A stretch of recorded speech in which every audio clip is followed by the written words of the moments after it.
Viewer, আমি doctor Rafiqul Islam, associate professor, national institute of neuroscience hospital, আগারগাঁয়ে কর্মরত আছি।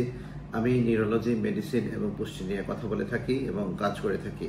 আমি বিগত কয়েক বছর থেকে সাধারণ মানুষকে স্বাস্থ্য সম্পর্কে সচেতন করে তোলার জন্য কতগুলো ভিডিও দিয়ে থাকি। এই ভিডিওগুলো সাধারণ মানুষকে খুব হেল্পফুল হয়। অনেক মানুষ আমাকে খুব প্রশংসা করেছে। যারা এখন আমার ভিডিওগুলো সাবস্ক্রাইব করেননি তাদের কাছে আমার অনুরোধ থাকবে, স্বাস্থ্য সম্পর্কে সচেতনতামূলক এই ভিডিওগুলো আপনি দেখবেন এবং লাইক, শেয়ার এবং কমেন্ট করবেন। আজকে আমি একটা ভিডিও দিব। সেই ভিডিওটা হলো effect of Ramadan on your brain, অর্থাৎ রমাদান কিভাবে আমাদের ব্রেইনের উপর একটা প্রভাব ফেলে সেটার উপর। আমরা জানি যে সারা পৃথিবীতে অনেক রিসার্চ হয়েছে এই রমাদানের সাথে ব্রেনের কি ইফেক্ট হয় সেটা নিয়ে। একদম আপডেট কতগুলো এক্সট্রাক্ট আমি আপনাকে আজকে বলবো। যেমন ধরুন, এই রমাদানের সময় যে আমরা ফাস্টিং থাকি, এই ফাস্টিং থাকার কারণে ব্রেনের যে কতগুলো নিউরো ট্রান্সমিটার থাকে, কতগুলো নিউরো ট্রান্সমিটার ব্রেনকে এক্সাইটেড করে, কতগুলো নিউরো ট্রান্সমিটার ব্রেনকে একটু সাপ্রেস করে রাখে।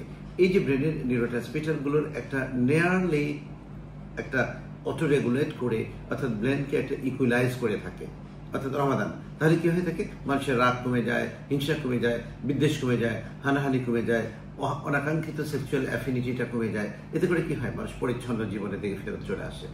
এছাড়া কি হয়? রমাদানের কারণে দেখা যায় ব্রেনের কতগুলো ফ্যাক্টর আছে, এই ফ্যাক্টরগুলো সিনথেসাইজ খুব বেশি হয়ে থাকে। এদের মধ্যে অন্যতম দুটো ফ্যাক্টর আছে, যেমন ধরো একটা আছে brain derive neurotrophic factor, secondly হলো নার্ভ গ্রোথ ফ্যাক্টর। এই দুটো ফ্যাক্টরের কারণে কি হয়? ব্রেনের সেলগুলো খুব সতেজ থাকে, অর্থাৎ ব্রেনের অ্যাক্টিভিটিটা খুব ভালো থাকে, নিউরোপ্লাস্টিসিটি খুব ভালো থাকে। এতে করে কি হয়ে থাকে?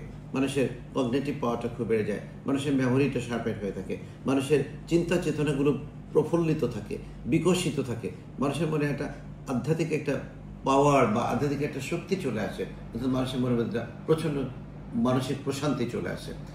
এই সমস্ত কারণগুলোতে কি হয়ে থাকে? অনেকগুলো ডিজিজ কিন্তু প্রিভেনশন হয়ে যায়। কি হয়? যেমন যাদের অ্যালজাইমার ডিজিজ থাকে তারা সাপ্রেস থাকে, যাদের ডিমেনশিয়া থাকে তারা অনেকটা ভালো থাকে, যারা একটু ইরিটেবল থাকে, বাইপোলার মুড ডিজঅর্ডার অথবা যারা ডিপ্রেশন, অ্যাংজাইটি, কম্প্রিহেনশন এগুলোতে ভোগে, প্যানিক ডিজঅর্ডারে ভোগে, তারা কিন্তু অনেকটা ভালো থাকে এই রমাদানের কারণে।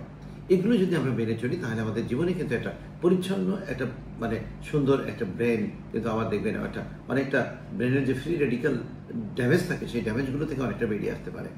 এছাড়া আরও কিছু কাজ হয়ে থাকে রমাদানের কারণে। কি হয়? ব্রেনে আপনার অটো রেগুলেশনটা খুব ওয়েল এস্টাবলিশ থাকে। এতে করে কি হয়?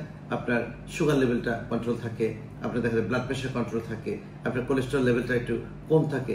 এই কোলেস্ট্রল লেভেল কম থাকার কারণে কি হয়? ব্রেনে যে আপনার কতগুলো ভাস্কুলার সিস্টেম আছে না, এই ভাস্কুলার সিস্টেমে অ্যাথেরোস্ক্লেরোটিক চেঞ্জ হয়, সেটা অনেকটা কম থাকে। তাতে করে কি হয়? স্ট্রোক হওয়ার চান্সটা খুব কম থাকে। মাইক্রোভাস্কুলার যে চেঞ্জ হয়ে থাকে ব্রেনের মধ্যে, যেগুলো ভবিষ্যতে স্ট্রোক বা ডিমেনশিয়া হওয়ার চান্স থাকে, সেগুলো অনেকটা কমে যায়। তাহলে ভিউয়ার, কি বুঝলেন?